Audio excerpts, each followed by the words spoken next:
Buenas tardes, colegas. Me alegro mucho verlas y sobre todo en un momento donde tan importante para la educación especial como es este evento que, como lo digo yo, que va a ser el concurso de vicedirección de las escuelas especiales. Vamos a dar inicio al primer tema, como hablado como una conversación, una charla que vamos a ir dando lineamientos, estrategias, que conozcan cada una de las modalidades que hoy tiene y atienden nuestras escuelas especiales, ¿sí? Si bien sabemos que en la provincia tenemos las modalidades y tenemos en Capital las escuelas específicas en discapacidad visual, discapacidad auditiva, en discapacidad intelectual, sabemos que en nuestras aulas tenemos una diversidad de estudiantes con un aula bastante heterogénea y que hoy tenemos que hacer frente en este rol de la vicedirección. Entonces, en este encuentro y en el siguiente vamos a hablar sobre discapacidad visual. En el caso de esta modalidad, voy a estar a cargo de discapacidad visual y discapacidad múltiple, ¿sí?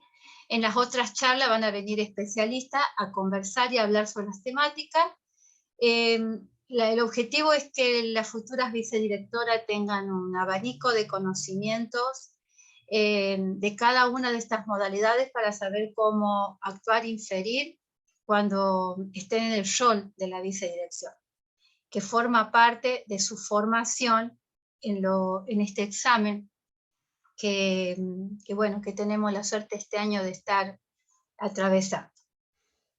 Voy a compartir pantalla, vamos a hablar hoy día sobre la discapacidad visual, vamos a conocer un poco de qué se trata esta modalidad. Vamos a ver líneas más bien desde un ámbito funcional y pedagógico, ¿sí?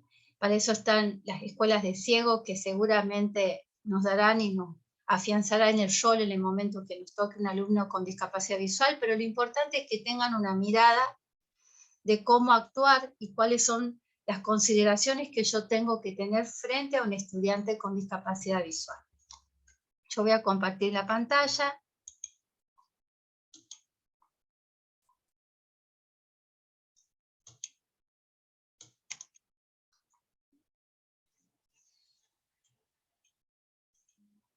Ustedes avísenme cuando vean la pantalla. Se está viendo, profe. Listo. Bueno, vamos a... Ya la amplío.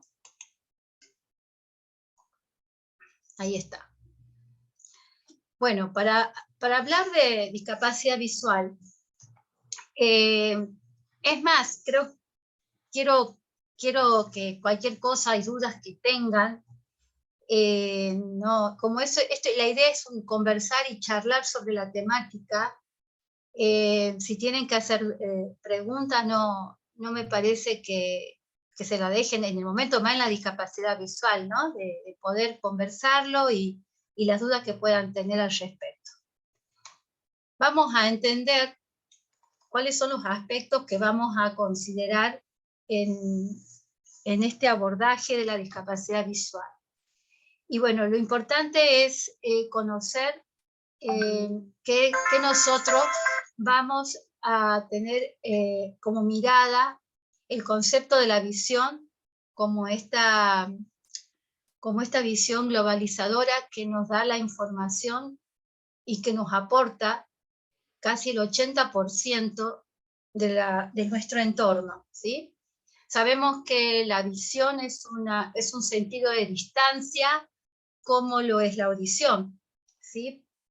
Estos tipos de sentido nos va a comunicar con nuestro entorno, con lo que sucede, los acontecimientos, los hechos, y es por ahí que esta información empieza a procesarse en nuestros estudiantes y va a intervenir este proceso, dos procesos y mecanismos dentro de lo que es sensor motor multifactorial, que es el oculomotor y el motor. O sea que nosotros para intervenir en este proceso de información del entorno, vamos a necesitar estos mecanismos en la visión. Y tenemos dos funciones que cumple esta visión globalizadora, que van a intervenir simultáneamente, como es la de localizar los objetos del entorno y pasar las coordenadas al sistema motor. Y por otro lado, coloca los ojos en posición adecuada para ofrecer un campo. Esto tiene que ver de qué forma van a actuar el aparato visual en esto de los movimientos, de poder dirigir el enfoque, de poder actuar en relación a la discriminación de lo que yo estoy mirando. O sea, estos aspectos visuales me permiten a mí ir determinando cómo voy a canalizar esa mirada, cómo voy a determinar los detalles, las formas, los colores. Y eso va a depender mucho de estos movimientos que ocurren en ese proceso globalizador de la visión. Para que todo eso ocurra, es preciso justamente de que estos mecanismos visuales puedan ser interpretados en lo que nosotros sabemos que está en la parte cerebral occipital, ¿no?, del cerebro, donde se produce todos estos procesos visuales, ¿no? Esto es hablando de cuáles son esas funciones visuales en las cuales todo niño debe funcionar para poder hablar de que tiene un funcionamiento visual con discriminación, donde pueda interpretar lo que está mirando, pueda determinar los detalles. Y bueno, ¿qué va a pasar con nuestro estudiante cuando esta visión globalizadora está disminuida a causa de una, en este caso, alguna alteración visual, ¿no? ¿Qué va a pasar con todo este procesamiento y cómo se va a ir dando ese entorno y la relación de esa información? ¿Cómo le va a llegar a este estudiante cuando tiene alteraciones visuales, ¿no? Estos mecanismos globalizantes no se van a dar de la misma manera y va a depender mucho de la situación que tenga ese estudiante en relación a su entorno, en relación a su vivencia situacional, su realidad familiar, cómo va a ir llegando todo este proceso de acuerdo a su realidad socioeconómica también. Entonces, decimos que la visión va a representar un papel central para esta autonomía y este desenvolvimiento. Entonces, decimos que la visión es una facultad sensorial para poder percibir la forma, los tamaños, los objetos, lo cual implica la percepción de lo que es la figura y la forma, y sobre todo también lo que percibe el fondo de esa figura y de esa forma. Esta autonomía y desenvolvimiento visual es lo que cumple el papel fundamental para que el niño pueda enfrentarse, sobre todo en este caso que hablamos desde el conocimiento funcional de la visión, en estos aspectos pedagógicos, ¿no? Cuando tenemos un estudiante y tenemos que tomar la decisión, qué es lo que está mirando, qué es lo que él está percibiendo, qué es lo que él está recibiendo en relación a esa forma, ese tamaño. Entonces es importante que podamos conocer cuál es la visión de mi estudiante ante la presencia de una dificultad con diferentes patologías y alteraciones oculares, ¿no? Que va a depender, como dice acá, de los grados, que ya vamos a hablar, qué información visual tenemos y cómo se va a ir desempeñando en función de esa alteración visual para que él pueda entender lo que está pasando en su entorno, ¿no? Cómo va a poder discriminar ese entorno de colores, de tamaños y de formas acá a través de estas patologías que van a tener que considerar. Cada estudiante con discapacidad visual ve de una manera distinta, ve de una manera diferente. no todos los estudiantes ven de la misma forma. Eso es lo que ustedes tienen que tener con mucha claridad, ¿no? Cuando sean vicedirectoras y tengan un estudiante o tengan que dirigir una escuela con discapacidad visual, deben entender que nuestros estudiantes va a depender de las patologías para saber cuál es el alcance visual que tiene para poder enfrentar los conocimientos pedagógicos. Vamos a ver un poco sobre la discapacidad visual, de acuerdo a la OMS, y acá vamos a explicar un poquito. No he querido abordar desde la parte de la anatomofisiopatología, me parecía como que era demasiado extendernos cuando la idea es más bien a nivel funcional y que puedan entender algunos conceptos que los voy a traer hoy para que ustedes puedan interpretar un poco cuando lleguen los diagnósticos a sus manos, ¿sí? De acuerdo a la Organización Mundial de la Salud, para definir la discapacidad visual en 2 términos. Ustedes van a encontrar muchos conceptos, pero este es el que más claridad nos da en el momento de trabajar a nivel pedagógico. El término ceguera va a abarcar 0,0520/400 de agudeza visual hasta la no percepción de luz o una reducción del campo visual inferior a 10. Seguidamente vamos a ver un poquito sobre qué es la agudeza y qué es el campo para que ustedes puedan entender un poquito más. Acá lo que nos está diciendo es que la ceguera va a abarcar, en lo que me indica el 20/400, el 20 es el numerador, es la distancia que ve un estudiante, y el 400 es lo que debería ver, ¿sí? Y la percepción luz. Tenemos estudiantes que solamente perciben y pueden diferenciar que hay una luz o directamente es toda oscuridad, ¿sí? Entonces, este término de ceguera me va a marcar que un niño, si no percibe la luz y su campo inferior, que ahora vamos a ver el concepto de campo, van a entender a qué se refiere cuando hay una reducción de campo visual. Como para que ustedes puedan entender un poco este concepto, si ustedes estiran las manos, estírenlas hacia los costados, ambos brazos, y muevan los dedos, ¿sí? Eso sería mi campo visual, todo ese trayecto donde yo mirando un punto fijo hacia adelante y moviendo los dedos, tendría que ver, mirando adelante, el movimiento de mis manos, ¿no? Eso vendría a ser que cada lado tiene 90 grados, entonces cuando hay una reducción de ese campo visual, entonces acá lo nombran a inferior a 10, que ya también lo vamos a ver enseguida. El término de baja visión dice que comprende una agudeza a 0,3 y una mínima de 0,065. Ahora cuando se los explique la van a entender con mayor claridad. Y acá traigo un término que es la ceguera legal, ¿sí? La ceguera legal, generalmente ustedes van a encontrar los diagnósticos con doctores que ponen que su estudiante tiene ceguera, ¿no?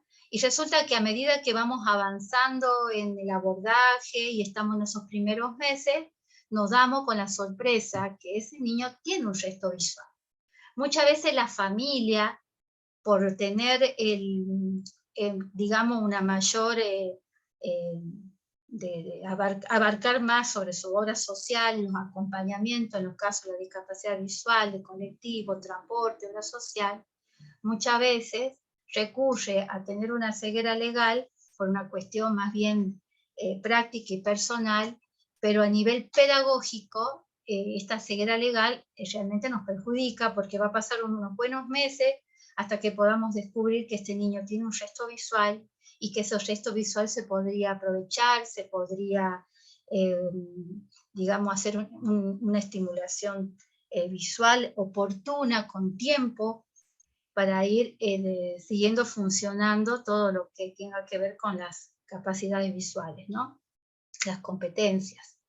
Pero bueno, es para que lo tengan en cuenta, que hay una definición que es la ceguera legal, que muchas veces estos niños tienen un resto visual y esos restos visuales pueden hasta utilizar para sus actividades cotidianas, para sus habilidades, que vendría a ser, no sé, como el cepillado de un diente, como asistenciales, o sea, son alguna forma de que este gesto visual podría ser útil para él. Eso es importante que lo considere. Y bueno, acá vamos a definir un poco y explicar a qué me refiero yo cuando hablamos del campo visual. Si ustedes ven el dibujo, ¿no?, del campo visual, fíjense, lo que está de verde es lo que nosotros llamamos la visión periférica. Yo le decía eso cuando estiramos los brazos, ¿no? Tenemos una visión central, donde encontramos el punto fijo, que comienza de un lado y al otro, dividido en 90 grados.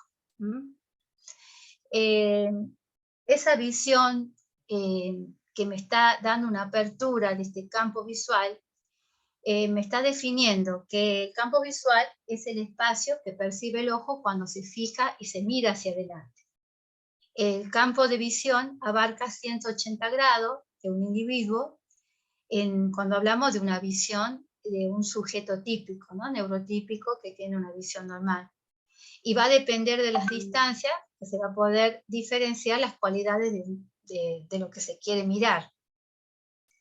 Es decir, que acá lo que ustedes tienen que entender que este niño, para que tenga baja visión, o lo que hablábamos recién, de un campo visual reducido, es porque van desapareciendo estas visiones periféricas y se van acercando más a las visiones centrales, ¿sí?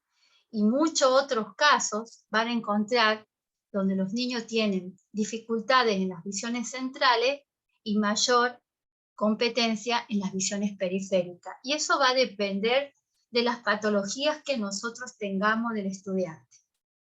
Por eso, cuando veamos patologías, van a ir entendiendo un poco la situación de cuando hay una patología que haga reducción de campo visual y cuáles son los problemas de agudeza visual. Acá lo que nosotros tenemos que entender es que la reducción de campo visual, mientras más se reduce el campo hacia lo central, digamos que es un niño considerado de baja visión, o directamente hay patologías que se le va cerrando el campo visual, como por ejemplo un glaucoma, donde va a llegar a tener una ceguera total, ¿no? Entonces es importante, cuando hacemos el estudio oftalmológico, que el doctor, que generalmente nos marca el campo visual, ¿no? Que existen dos tipos de visiones: la visión monocular, que es la que capta un solo ojo, y la visión binocular, que es una visión que se hace de ambos ojos en forma conjunta, ¿sí? Que es lo que nosotros utilizamos para leer, para escribir, para mirar, para ver un objeto, donde cada uno de los dos ojos en forma simultánea van a percibir la imagen de ese objeto, ¿no? Y en este caso tenemos muchos estudiantes que pueden tener algunas dificultades de campo visual.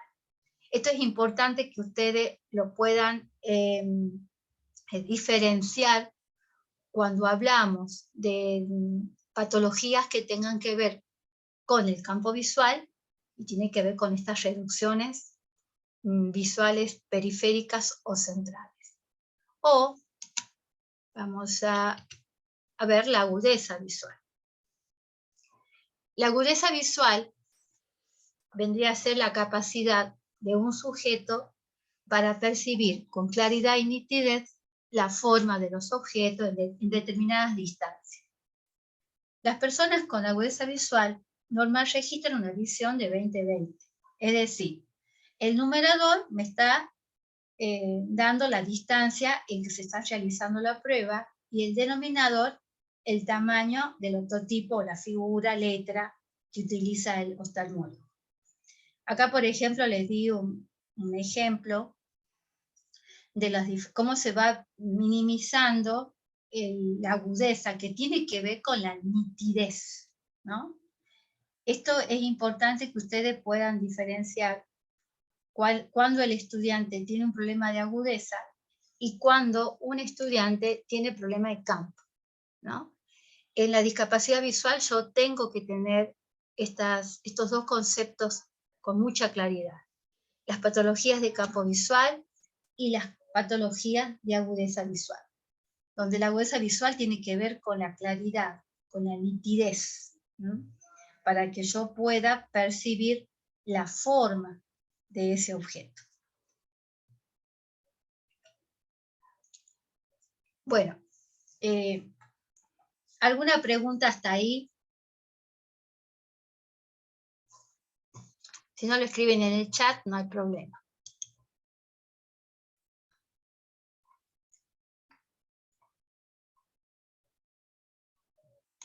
Bien. Vamos un poco a hablar sobre la clasificación. He tomado esta clasificación a nivel funcional para que la podamos entender, para encontrar una diversidad de definiciones en relación a la ceguera, a la discapacidad visual.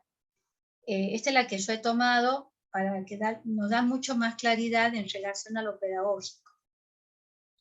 La ceguera total es la que no hay ningún tipo de luz, no hay visión, no se percibe objeto ni luz, como dije anteriormente, se imposibilita de realizar tareas visuales como leer, escribir, se utiliza para lectura y escritura el braille y para movilizarse requieren del bastón o de la compañía de otra persona evidente como recibir abordaje sobre la técnica de orientación y movilidad.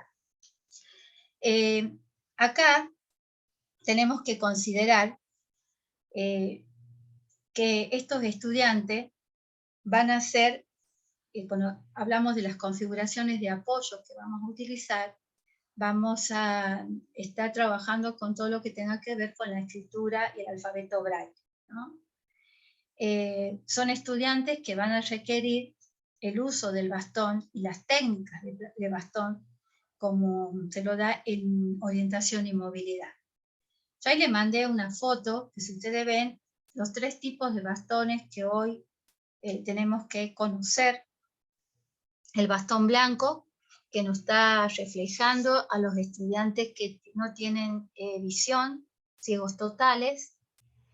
El bastón rojo y blanco tiene que ver con el bastón para sordos ciegos. Y el bastón verde, que es un bastón de origen argentino, que lo hizo la profesora Perla Mayo con el óptico Guillermo Arroyo, es un proyecto argentino, donde las personas con baja visión y con restos visuales han pedido ese color para ser identificadas. Son personas que puedan movilizarse, tienen un resto visual, pero que necesitan una ayuda y un apoyo para movilizarse, pero no son ciegos. Y muchas veces, antes que exista este bastón, usaban los bastones blancos y obviamente tenían dificultades comunitarias en el hecho de que eran reclamados que por qué usa un bastón blanco si no es ciego, ¿no?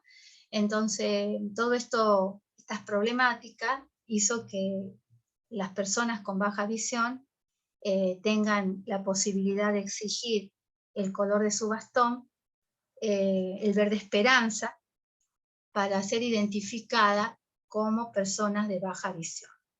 Esto como para que ustedes también se lo consideren en el momento de abordar un sujeto con baja visión, ¿no?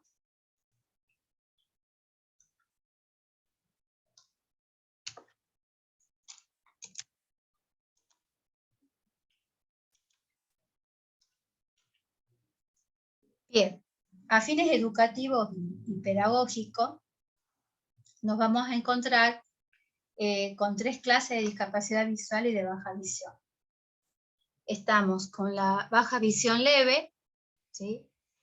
Los sujetos que tienen este tipo de visión van a poder percibir objetos pequeños, incluso con detalles, colores, pueden leer y escribir en tinta, siempre que ellos van a tener sus correctores, ¿no? Sus ópticas adecuadas, cómo voy a configurar este material, y los niños pueden realizar con todos estos cuidados actividades cotidianas sin ningún inconveniente. Entonces, esto es importante que también ustedes lo consideren en el momento de decidir, ¿no? Cuáles son los tipos de patologías que a mí me están sosteniendo en esto de la baja visión leve, donde yo con ayudas ópticas estos estudiantes puedan realizar una escritura en el momento de tomar una decisión, sino también qué tipo de letras voy a utilizar, que todo esto seguramente después lo vamos a ir detallando, pero este es un panorama general de lo que vamos a considerar en esta formación en la discapacidad visual, que ustedes van a tener en cuenta, sobre qué tipo de letras. Muchas veces se piensa que si no ve o ve poco, mientras más agrando la letra, mayor posibilidad que tenga de ver el estudiante. Y eso, la verdad que es un concepto erróneo, porque no depende del tamaño, sino va a depender de la patología, en este caso si es una reducción del campo visual o es una dificultad por la agudeza visual. Entonces, depende de la afectación que tenga el estudiante, vamos a poder determinar el tipo de letra que él pueda escribir, ¿no? Esto es importante también de respetar a estos estudiantes en el momento que se va a decidir. Muchas veces es el adulto que decide que va a hacer qué tipo de letra, o directamente dice, no, vamos con las 4 letras, o por ahí dentro de lo que es la escolaridad común, ¿no? Ante el desconocimiento muchas veces lo exigen a los chicos que hagan las 4 letras, y quizás este niño pueda escribir y podamos comenzar a ver qué es lo que él decide, cuáles son sus funciones también motrices que estos estudiantes van a necesitar para poder elaborar y construir su lectoescritura. Muchas veces nosotros somos las propias barreras, los adultos, porque si no escribe con las 4 letras es como que no está escribiendo. Entonces, acá es muy importante el rol, ¿no?, del docente de educación especial y de este vicedirector, que acompañe estas decisiones con los especialistas.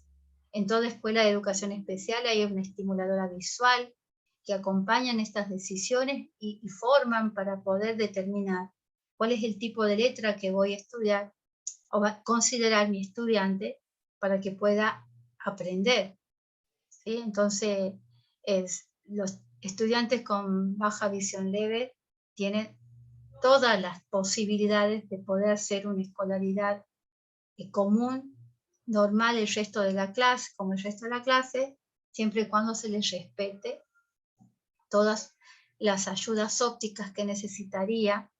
Y existen también otros factores que ayudan a este chico de baja visión, y también va a depender de las patologías, como le dije.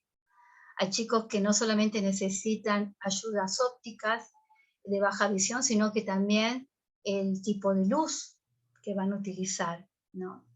El ambiente, ¿no?, los indicadores que voy a tener en cuenta dentro de un aula para que este niño pueda aprender. Muchas veces nos encontramos con pizarrones que son, al contrario, con mucho reflejo. Entonces la luz entra por las ventanas o por las puertas y el niño no puede ver ni discriminar porque tiene una dificultad en el pizarrón, ¿no?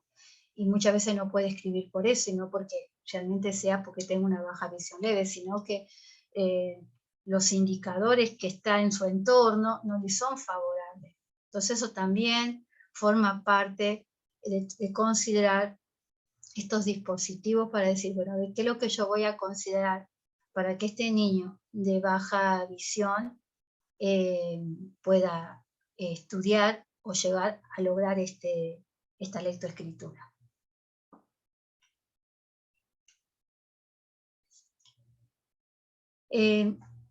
Bueno, vamos ahora a considerar lo que es la baja visión moderada, ¿no? Aquellos están considerando la baja visión moderada, y es cuando pueden distinguir los objetos y distancias a cortas, o sea, a cortas distancias, y cuando estos sean grandes y la luz sea favorecedora, ¿no? La mayor dificultad en la percepción de los detalles y el color de los objetos. Necesitan de ayudas como lupas, una estimulación adecuada de la visión para poder llegar a leer y escribir en tintas sin mucha dificultad. Acá también, acá con más razón tenemos que considerar las distancias.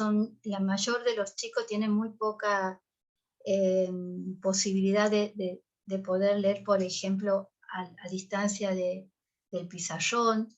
Generalmente son chicos que utilizan en sus escritorios, puede ser tarjetas, puede ser atriles, necesitan ayudas ópticas especiales, muchos de ellos, para poder llegar a leer.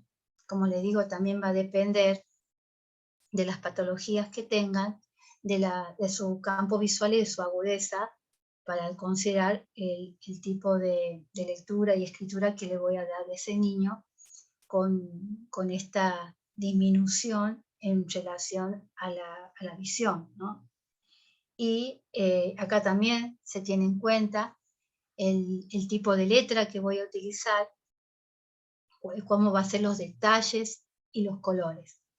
Muchas veces me pasó que en estos niños tuvimos que completar la información a través de texturas, ¿no?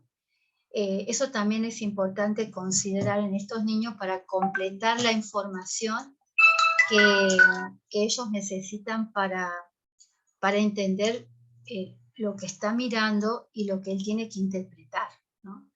Entonces, eso también es importante, que un niño que tiene una baja visión moderada, que muchas veces debo completar, no solamente con colores y formas, sino también con algunos relieves. También depende de las patologías, porque también es importante estimular que el gesto visual, enseñarles a mirar, ¿no? Y muchas veces cuando tocan con la mano, ellos completan la información y ya no me miran de la misma forma. Entonces también tenemos que ser muy cuidadosos en el momento de decir cuándo determinar completar esta información con la tridimensión, con la bidimensión, y hasta qué punto directamente con la figura y el fondo y las formas, ¿no? Y acá también va a intervenir otras funciones que tienen que ver con el contraste y lo que yo voy a utilizar para que este estudiante pueda hacer uso de esa lectoescritura o de la discriminación, ya sea de un libro, o generalmente lo que uno hace es configurar sus hojas de estudio, ¿no? Entonces, en una visión moderada van a intervenir muchos factores en el momento de enseñar a leer y escribir, ¿no?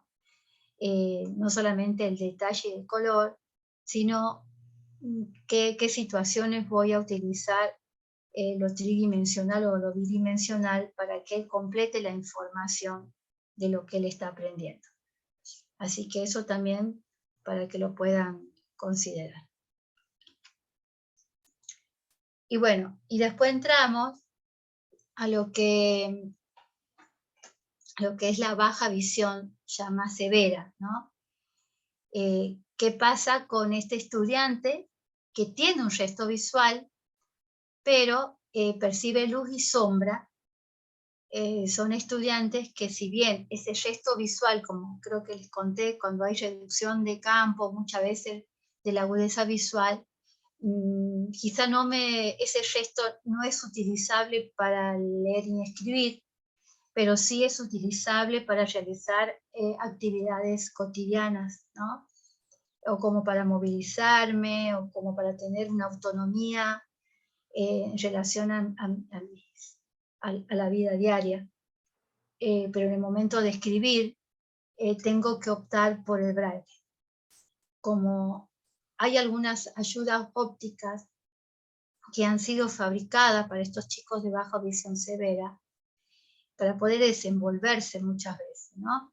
El problema de las ayudas ópticas, que por ahí los costos son tan altos que no todos pueden acceder a tener estas ayudas, que muchas veces le darían mucho más posibilidades de acceso a su entorno. Pero bueno, lo económico es lo que hoy muchas veces no dejan que estos niños tengan todas estas ayudas. Este gesto visual, como le decía, le va a servir para movilizarse, para poder desplazarse, y también, como les marqué, la ayuda del bastón, ¿no? Acá es importante de no perder el objetivo de que es un niño de baja visión y que hay un gesto visual que hay que seguir estimulando, hay que seguir trabajándolo, quizá no para que escriba, pero sí para que siga utilizándolo en sus funciones más cotidianas, ¿no? Entonces, esto es importante que ustedes lo puedan considerar en el momento de tomar una decisión o cuando tomar una decisión en estos chicos de baja visión. Entonces, como para que ustedes tengan un poco más la claridad, entonces tenemos los chicos con ceguera total, que sabemos que va a ir a braille, dentro de la baja visión leve, la moderada y la severa. En la visión moderada y en la visión severa, perdón, en la visión leve y moderada, voy a considerar esta lectoescritura que tenga todas las configuraciones que necesitan en el momento de tomar una decisión en cuanto al tipo de letra y de qué forma este estudiante va a escribir, ¿no? Y en la baja visión severa, determinar que este niño va a ser braille y que hay que seguir trabajando los gestos visuales para que él pueda seguir desempeñándose, por ejemplo, una ayuda en el desplazamiento, en los haceres de la casa, en su situación de autonomía personal, autodeterminación de cada una de esas decisiones que va a tomar, que lo ayude por el uso de ese gesto visual. Debemos ayudar a que el niño aprenda a hacer uso de los gestos visuales.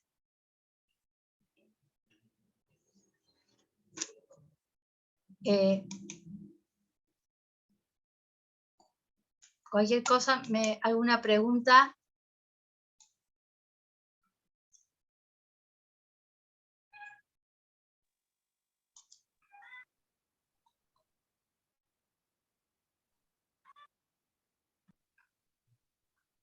Bien.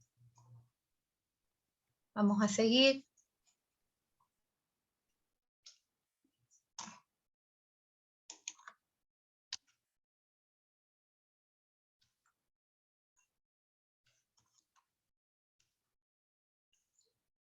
Bueno, vamos a ver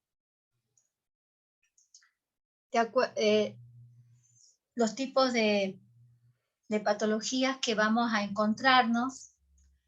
Hoy le vamos a dar una mirada a cada una de las patologías seleccionadas, las más comunes, para que la tengamos en cuenta. Y bueno, ya en el otro encuentro vamos a ir hablando de cada una de ellas y vamos a usar unos simuladores para que ustedes puedan entender cómo mínimamente está mirando este sujeto. Hoy la vamos a conocer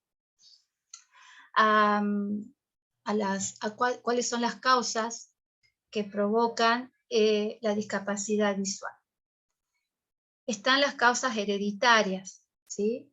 En ese encontramos el albinismo. Yo ahí les hice una síntesis al lado para que más o menos entiendan los conceptos.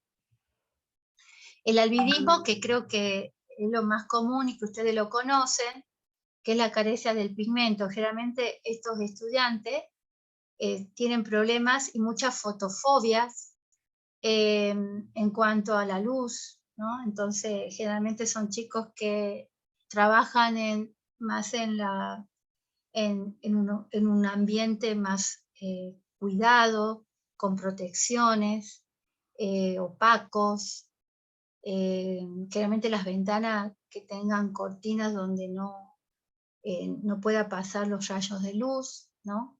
Blancas opacas. El aniridia, que es la ausencia y atrofia del iris. La atrofia del nervio óptico, que es una degeneración nerviosa. Por ejemplo, hablamos de las cataratas congénitas, ¿sí? La catarata es una opacidad del cristalino. Cuando veamos los simuladores de cada una de estas patologías, se van a ir dando cuenta cuando hablamos, por ejemplo, de cataratas, para que ustedes se hagan una idea de cómo ve este niño, es, por ejemplo, el vidrio opaco, ¿no? Cuando se vieron que hay el vapor que hay en los vidrios, por ejemplo, cuando ustedes se bañan ese vapor en los vidrios, bueno, más o menos es lo que se asemeja a cómo este estudiante está mirando. O sea, es una de los simuladores que vamos a ver la clase que viene, para que lo tengan en cuenta. El coloboma, que es una deformación del ojo, y ustedes por ahí se van a dar cuenta del coloboma, porque también es conocida como la patología del iris como el gato, ¿sí? El iris tiene la forma como un rectángulo. También se lo puede identificar cuando ustedes lo miran al estudiante, y van a ver que no tiene el iris redondo, sino que hay una deformación. El glaucoma congénito, lesiones por presión ocular. El glaucoma es uno de los grandes porcentajes de ceguera, y encima lo más que ustedes tienen que saber sobre el glaucoma es que todo estudiante que ustedes tengan con glaucoma tiene que venir con su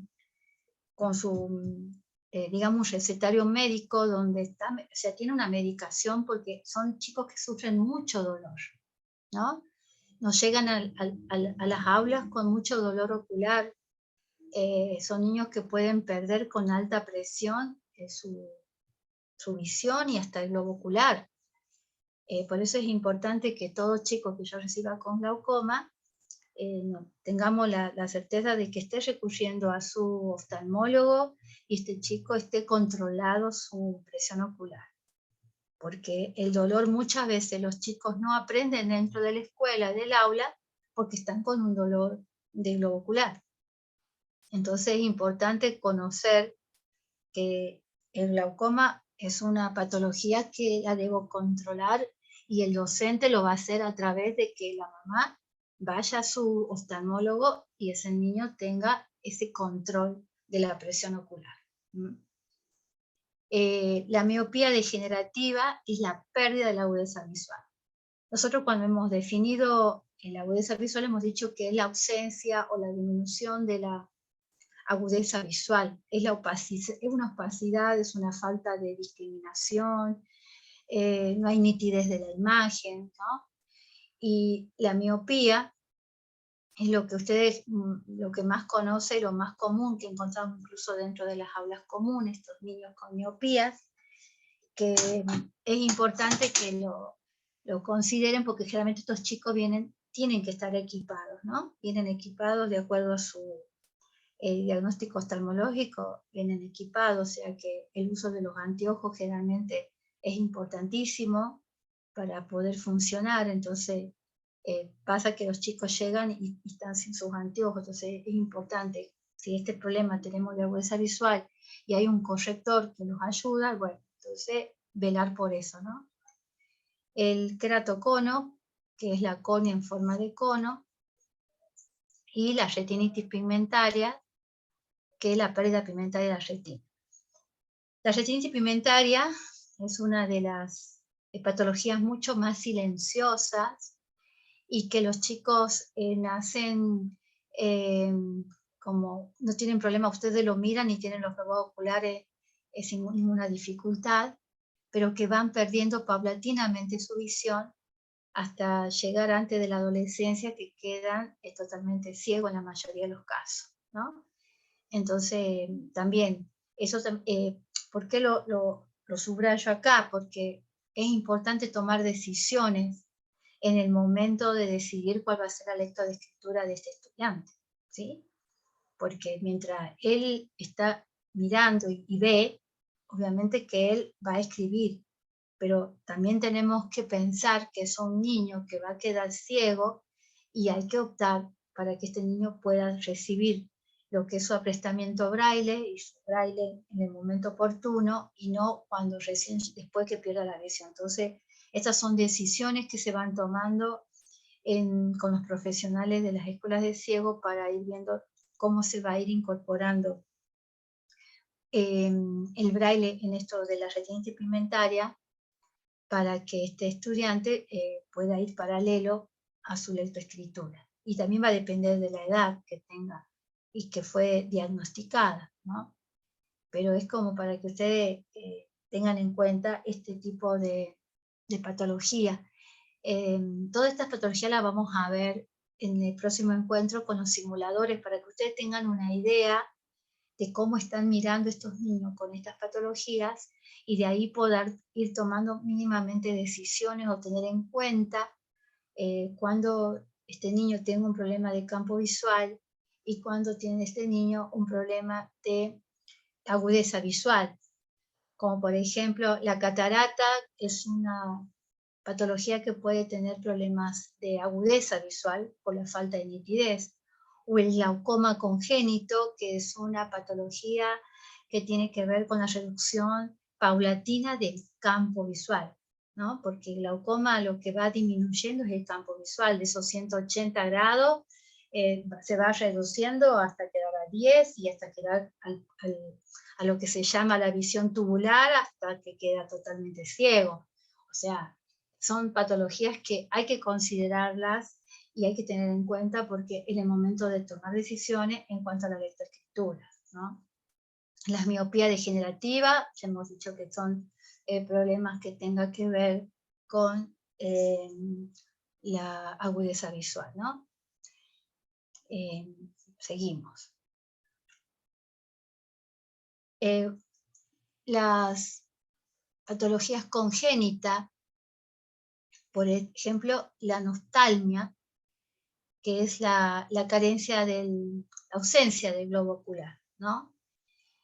Son niños que nacen sin su globo ocular, y bueno, esos niños obviamente, siempre lo que uno ha observado, por lo menos en las prácticas, que muchas veces los padres optan en estos chicos de las prótesis, ¿no?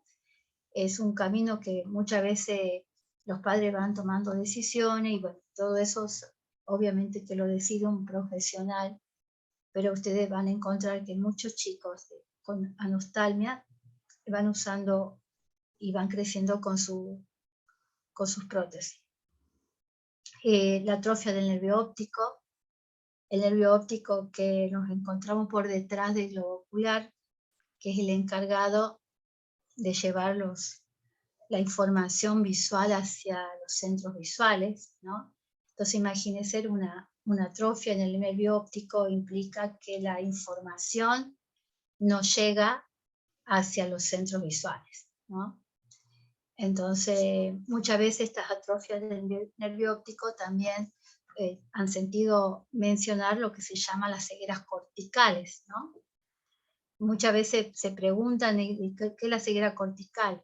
Son niños que miran, pero miran de una forma distinta, distorsionada, porque hay una alteración en el momento que se lleva la información al cerebro. Entonces, en estos quiasmas ópticos, que es el punto donde se entrecruzan las dos vías ópticas, bueno, ahí se encuentra una alteración. Entonces, la información que llega hacia los centros visuales está distorsionada. Yo siempre relaciono a los centros visuales como un cubo, así como los cubos Rubik, ¿sí? Donde cada uno de esos cubitos que constituye estos centros visuales es donde se van formando el contorno, la forma, el tamaño, las discriminaciones, Y bueno, y donde sucede estos hechos, digamos, tiene una alteración. Entonces el nervio óptico, al estar con esta atrofia, no lleva la información y sale la información cuando vuelve a devolver la imagen, viene con una manera distorsionada. Entonces, son niños que ustedes lo van a mirar y que dicen, no, sí ven, pero resulta que su situación está por detrás de la retina o desde la retina, o que ocasiona que estos sujetos tengan una distorsión de la imagen, ¿no? Hay muchas veces que, acuérdense que cuando entra la imagen, después se invierte, y hay muchas veces cuando hay estos daños de atrofia del nervio óptico, el niño ve todo al revés, o muchas veces no tiene dificultades también con la percepción y la discriminación o los colores. O sea, estas cegueras corticales hay que saberlas identificar. Los chicos con parálisis cerebral, muchos de los chicos tienen problemas de cegueras corticales, así que también es para que lo consideren y lean bien el diagnóstico cuando llega el diagnóstico oftalmológico. Otra patología congénita son las cataratas congénitas, como hemos dicho, que son las opacidades del cristalino. Ya les dije que las cataratas ocasionan problemas de nitidez, por lo tanto es una alteración en lo que tiene que ver con la agudeza visual. Entonces es importante que depende del tipo de catarata. Hay muchos chicos que se operan antes de cataratas en las primeras edades, entonces van a tener que observar y consultar con un estimulador visual cómo va evolucionando esa operación para ir determinando el nivel de escritura de estos chicos con cataratas.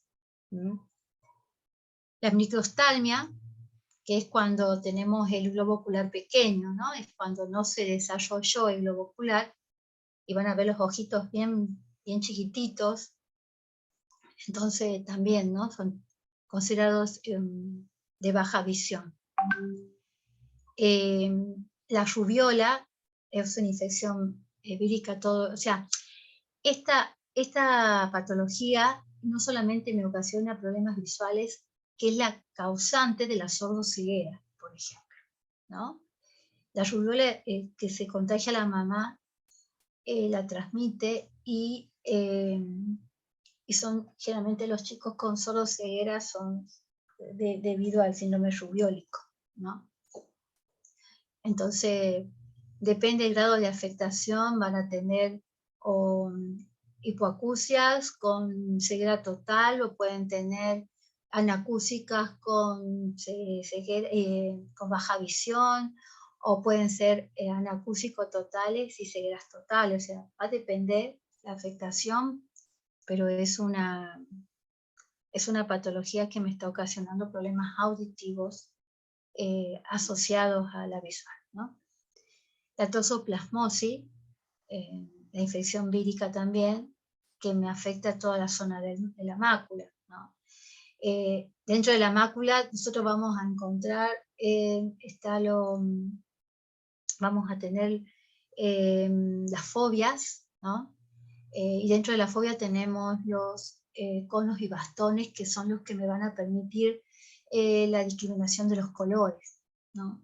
Entonces, eso también tenemos que tener en cuenta cuando llegan los diagnósticos con estas patologías que tengan que ver en función de la mácula, que va a haber problemas muchas veces en relación a identificar los colores, problemas también de la maculopatía, por ejemplo, es una afectación que son como manchas que ocurren dentro de, digamos, agujeros negros dentro de la visión, que me va a afectar también el campo visual, ¿no?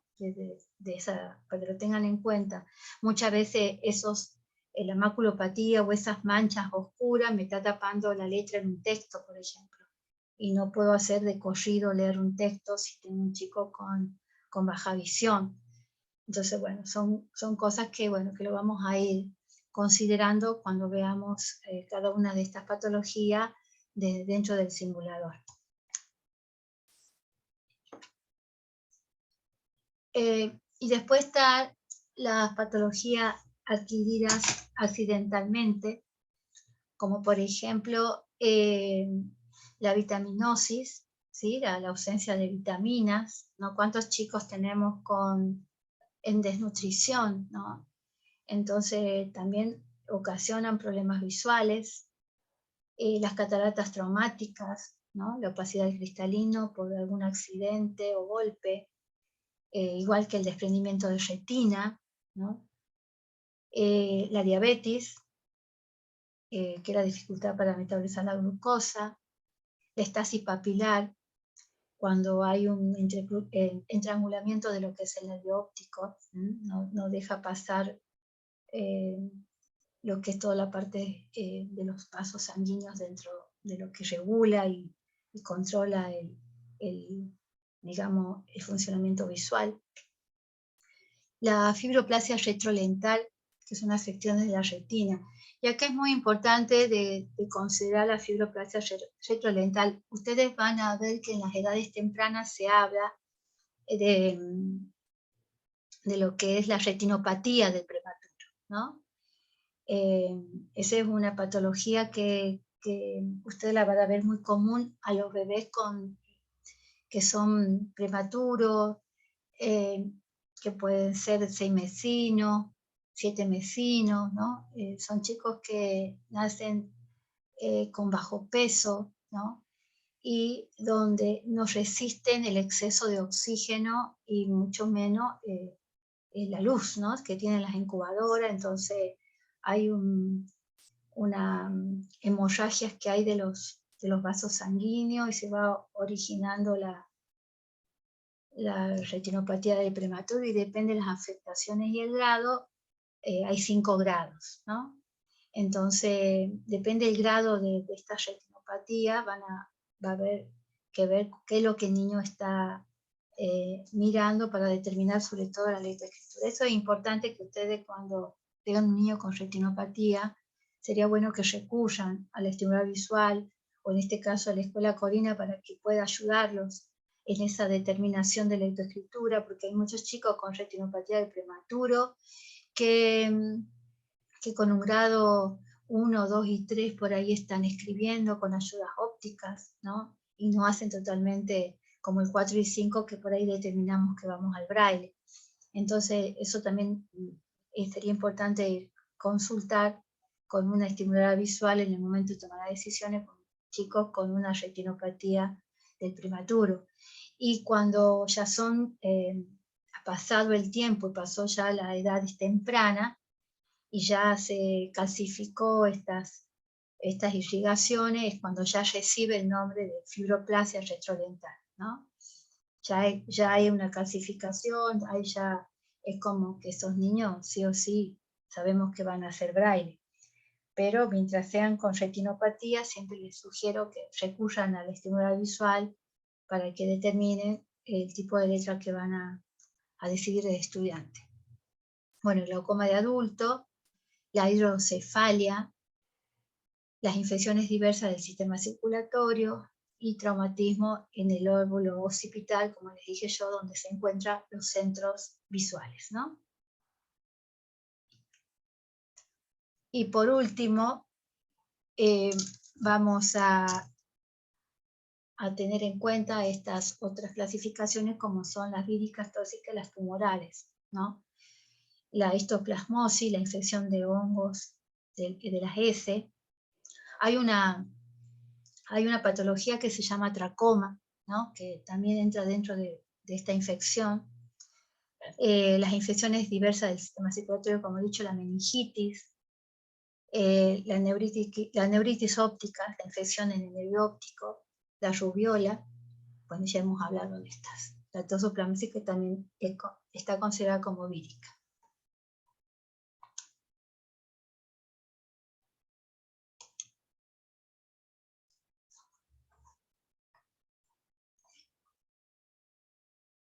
Bien, ¿alguna pregunta hasta ahí?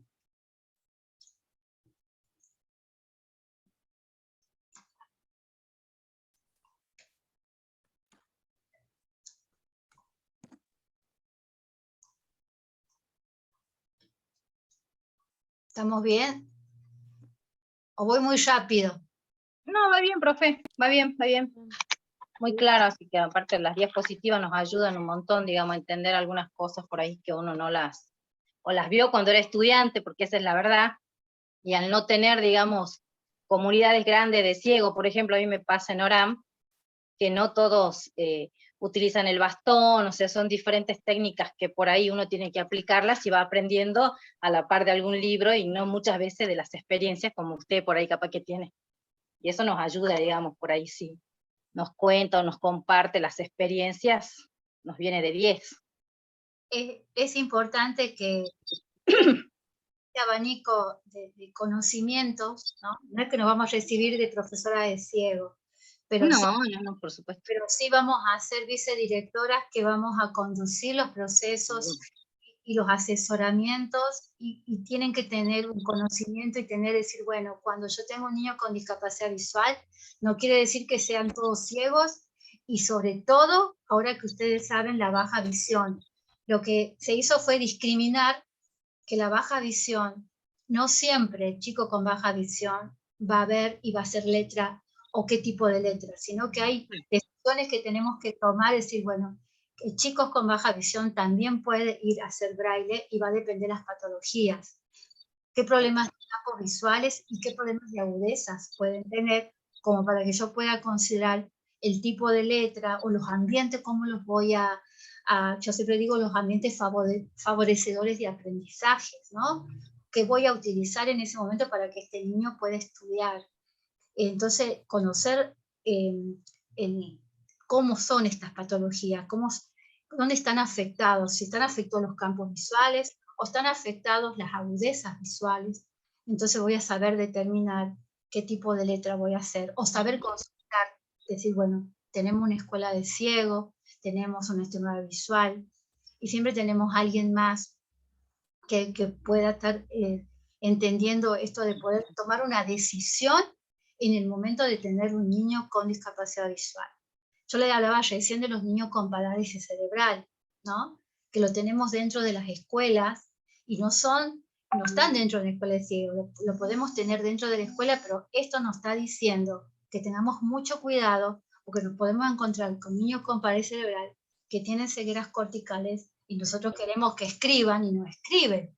Y resulta que sus afectaciones, como les dije, están por detrás del ojo ocular, a nivel nervios, a nivel de las zonas centrales visuales occipitales. Entonces, es algo que nosotros no lo vemos porque lo que vemos es el globo ocular, las córneas y lo que vemos en ese momento.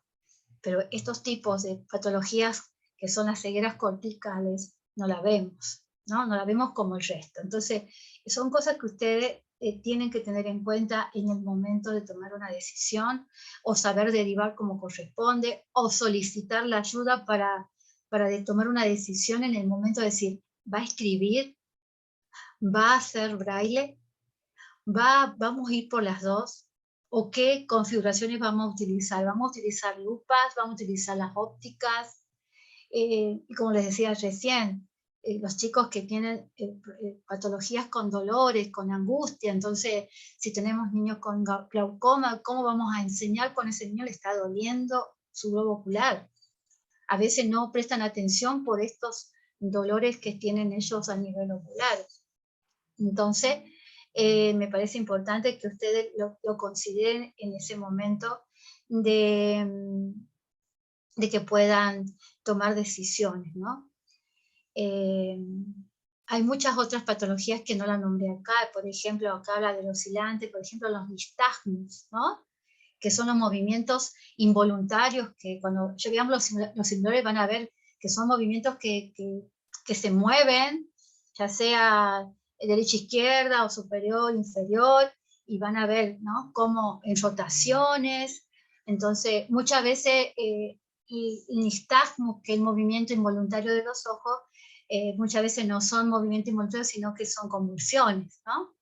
Eso también de poder diferenciar, muchas veces se confunde esas patologías. Entonces es importante decir, bueno, a ver, mamá, como puede ser una convulsión que le esté pasando, o como puede ser sí una patología visual como el nistagmo, que va a tener que recurrir y derivar a su oftalmólogo para ir determinando qué es lo que este estudiante está teniendo, porque la verdad que muchas veces a mí me pasó que tenía alumnas con problemas visuales y nistagmo, y muchas veces decían, no, tenía nistagmo y tenía convulsiones también. Entonces, todas esas cosas es importante que las consideren en el momento de tomar decisiones en cuanto a la discapacidad visual. Profe, hay una pregunta en el chat de María Castellón que pregunta, los niños con ojos oscilantes, ¿qué visión tienen? Por eso le decía recién, ¿no? De esto hablamos del nistagmo, de los movimientos, de los rotatorios. Nosotros lo que tenemos que tener en cuenta es que la mayoría de los chicos que tienen este tipo de afectación tienen problemas en los campos visuales, ¿no? Entonces, de poder determinar qué es lo que voy a considerar en esa reducción de campo, y cuando tenemos problemas de agudeza, ¿no? Sabemos que el problema de campo nosotros tenemos que tratar, siempre me pasaba, por ejemplo, un niño que tenía problemas de glaucoma, ¿no? Y que tenían esto de la visión tubular, ¿no? Donde nosotros le mostrábamos los objetos de frente y resulta que de frente tenía una visión tubular donde no podía ver lo que yo tenía en la mano, ¿no? Entonces, eso también, de considerar qué es lo que voy a enseñar o qué voy a mostrar en un aula, ¿no? Cuando la docente muestra una lámina y resulta que ese niño con esa visión tubular no puede captar el todo de la lámina, sino una pequeñez de esa visión. Entonces, es importante aquí las configuraciones de apoyos que yo haga dentro de determinar el material que voy a presentar con un niño, por ejemplo, con esas visiones tubulares, ¿no?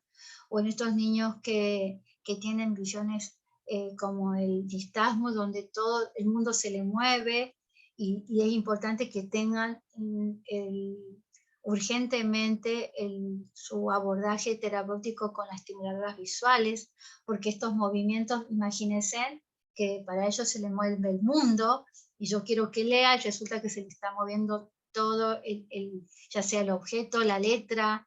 Entonces se va trabajando esto de la fijación, y hay todo un trabajo de abordaje para que el niño pueda leer hasta los renglones que voy a marcar, ¿no? Entonces, es importante que tomen mínimamente conocimiento del funcionamiento visual, ¿no? De los chicos. Bien, yo he traído para ya para la clase que viene, les quería decir, vamos a manejar la plataforma del ministerio, donde yo voy a subir ahí las carpetas de cada una de las formaciones que vamos a tener para que ustedes tengan los materiales, ¿sí? Todo el material se los voy a pasar en PDF, de cada una de las discapacidades que vamos viendo, y van a tener ahí un trabajo, y les voy a pasar también videos por el tema del braille para que puedan practicar, para que puedan ir, si no tienen pizarra, ahí les voy a pasar un sistema tecnológico fácil. No sé si está Ángeles acá conmigo. Sí, estoy acá. Buenas noches a todos.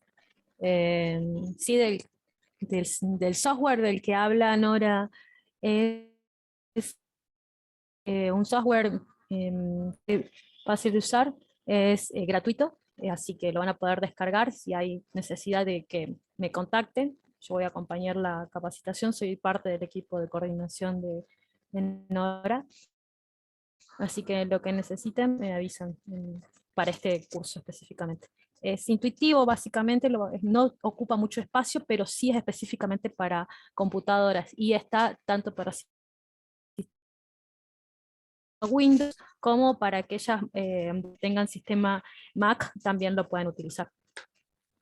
Sí, hay el programa que ya le vamos a bajar todo por plataforma. Ustedes pueden hasta escribir como nosotros, o sea, común, letra de imprenta o letra lo que hacemos en la computadora, y a la vez lo están escribiendo en braille, por ejemplo, ¿no? Que les va a servir, por ejemplo, en los chicos cuando estén en la escuela común, ¿no? Muchas veces, porque el teclado se puede convertir en los 6 puntos del braille, entonces les puede utilizar a los chicos también el sistema, para aquellos chicos que tienen mucha dificultad motriz y no pueden utilizar el punzón, ¿no? Entonces este es un programa que los chicos escriben en braille, pero lo que muestra la pantalla es, el profesor puede leer, ¿no? No necesariamente tenés que saber braille, sino que la pantalla le va traduciendo lo que el chico está escribiendo en braille, ¿sí? Acá con Ángeles ya lo hemos practicado, ya estábamos viendo todos los recursos que ustedes pueden tener para que no solamente les sirva de formación, sino para que lleven a sus escuelas y puedan ser utilizados con los chicos, ¿no? Entonces, todo eso le vamos a dar en la plataforma y seguramente vamos a bajarle algún video tutorial para que lo puedan seguir, pero es un material que les va a servir para ustedes, ahora para que puedan estudiar el braille, porque ustedes pueden poner A y les sale el punto en A, en braille. Ponen B y les sale en B, o sea, hasta ustedes pueden ir aprendiendo el braille junto con el programa, ¿sí? De todas formas, vamos a darle, en la clase que viene vamos a ver un poco de braille, y espero que podamos bajarlo en estos días. La idea es bajarlo mañana ya en plataforma para que ustedes tengan, y bajarles el material. Les voy a dejar el power de esta primera parte sobre la plataforma, para que ustedes puedan ir armando sus carpetas ahí, o sea que tengan también una forma de ir utilizando los recursos que tiene nuestra plataforma del Ministerio, ¿no? No sé si alguna ya lo está manejando, ¿pudo entrar a la plataforma del Ministerio?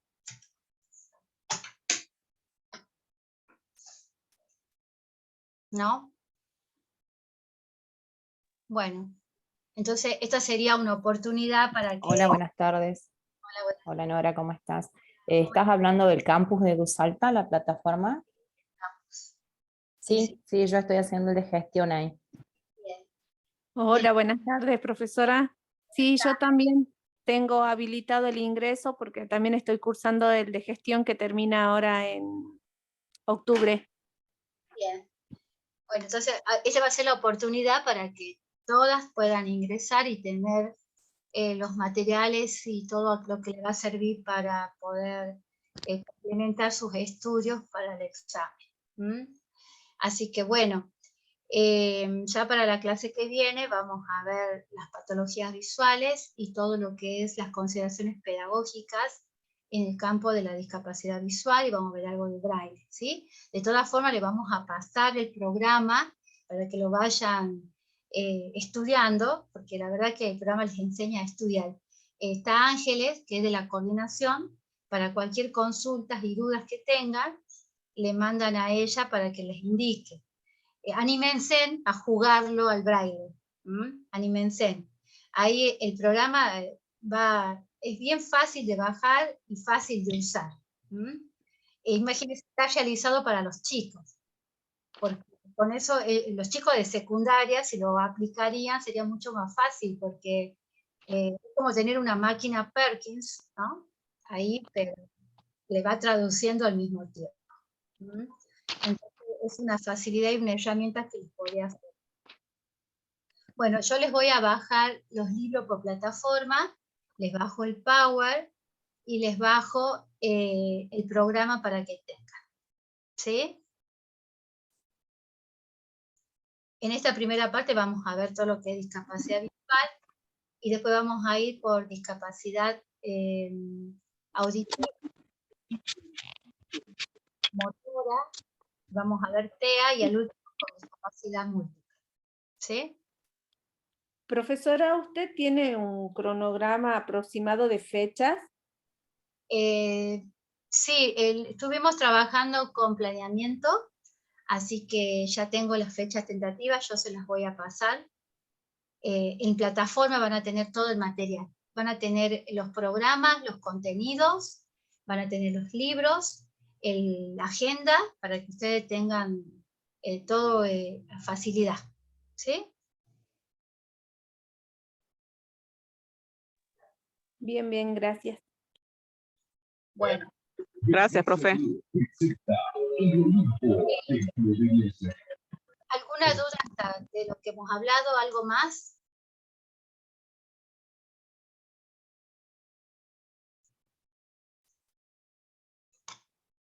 Bien. Sería bueno que, no sé si le pidieron ya que me dejen el nombre y documento en el chat de los participantes.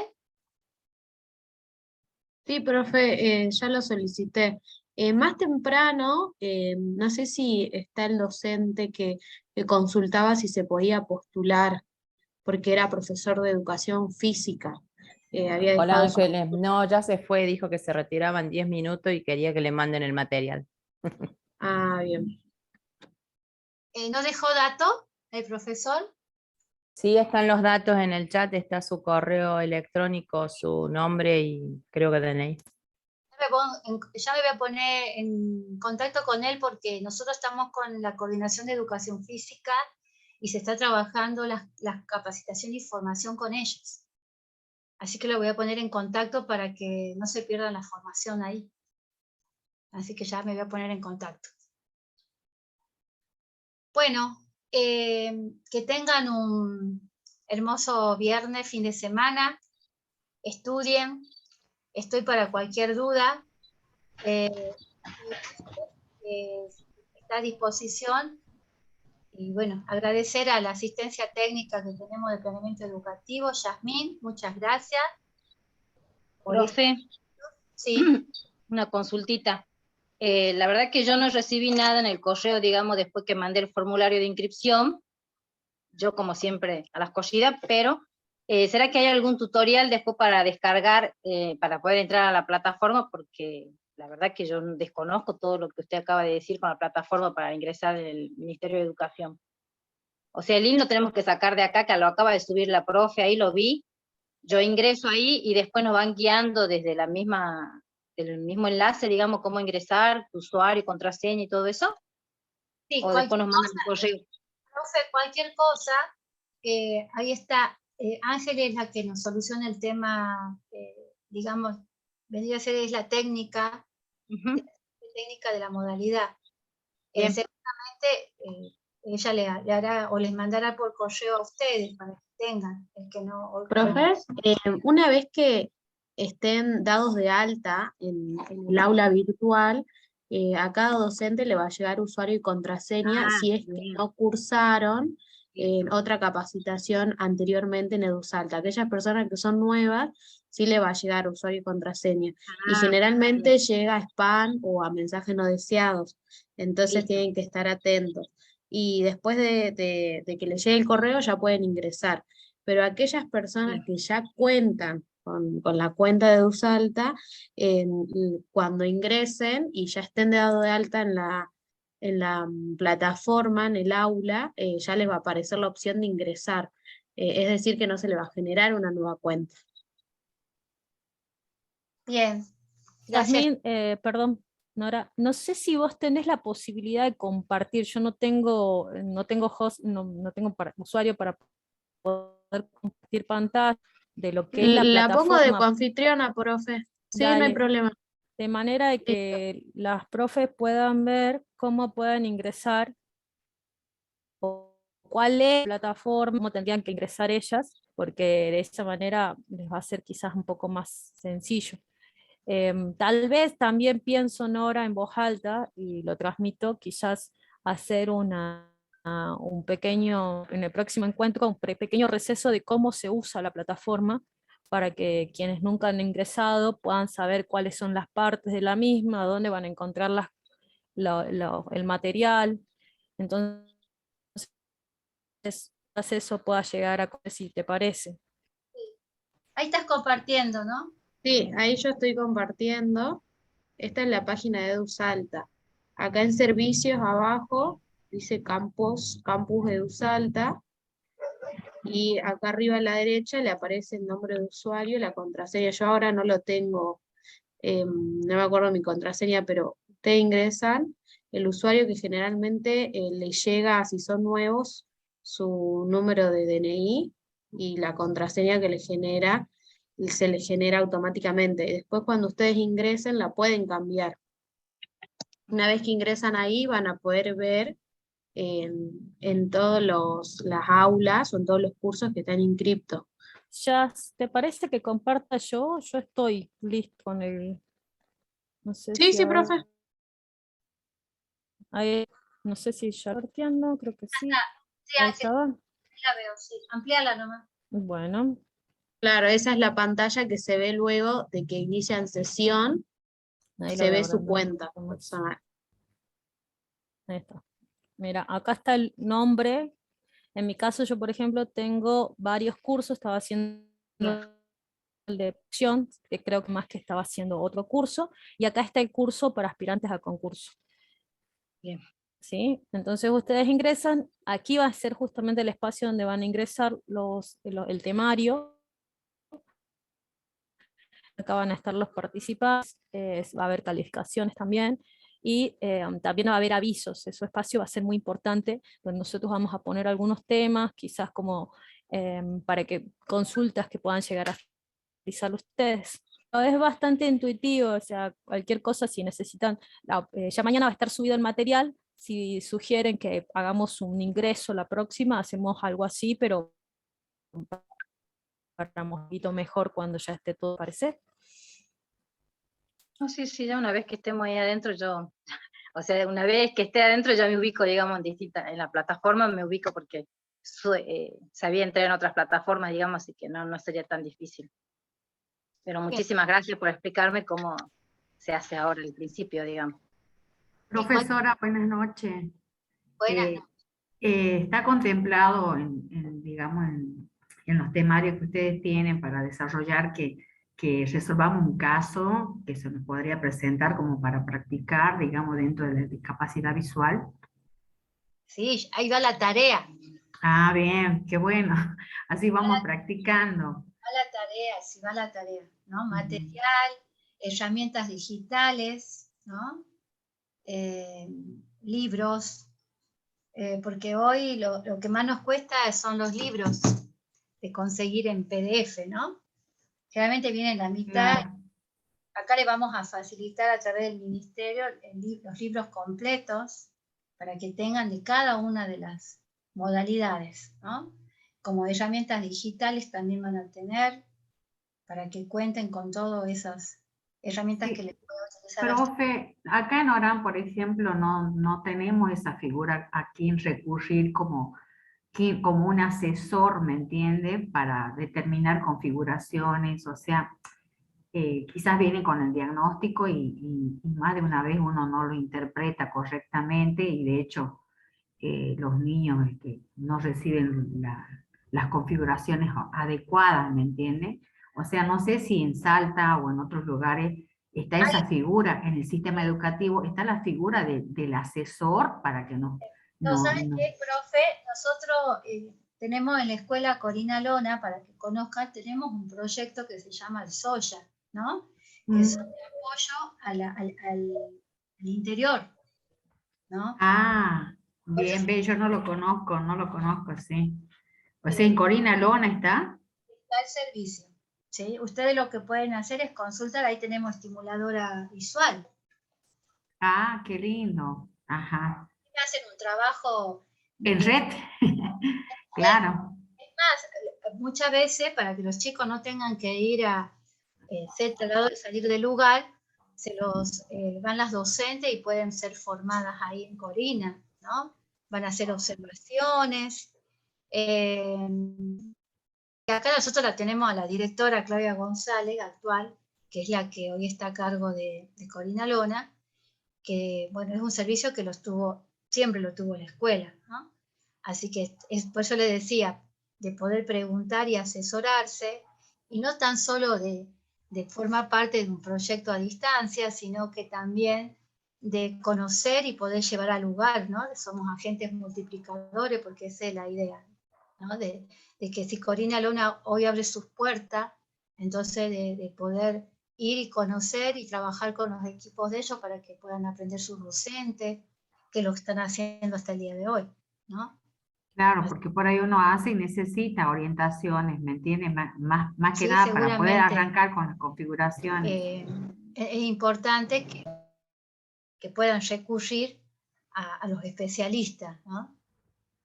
¿Me repite cómo se llama el servicio, profe? Soya. Soya. Ah, bien, Un gracias. servicio de apoyo a las escuelas del interior. No sé si está Claudia, ¿estás ahí? Listo, gracias.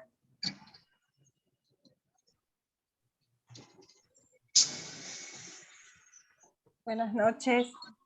¿Qué Buenas tal? noches. Yo llegué tarde a la reunión porque me compartieron el link en el grupo de mi escuela. Yo quería saber cómo tengo que hacer para las próximas reuniones. O sea, yo no sabía de este tipo de capacitación. El link se envió a las escuelas, a todas las escuelas especiales. Bien. Y si vos te das cuenta, en la propaganda nomás, que es una verde, está el link. Está el link puesto. Bien. Bueno, ya voy a tratar de entrar a la plataforma y, bueno, estar atenta. Gracias. Profe, cualquier cosa deje su correo, por favor, en el chat. Esa era la forma de hoy registrar su asistencia.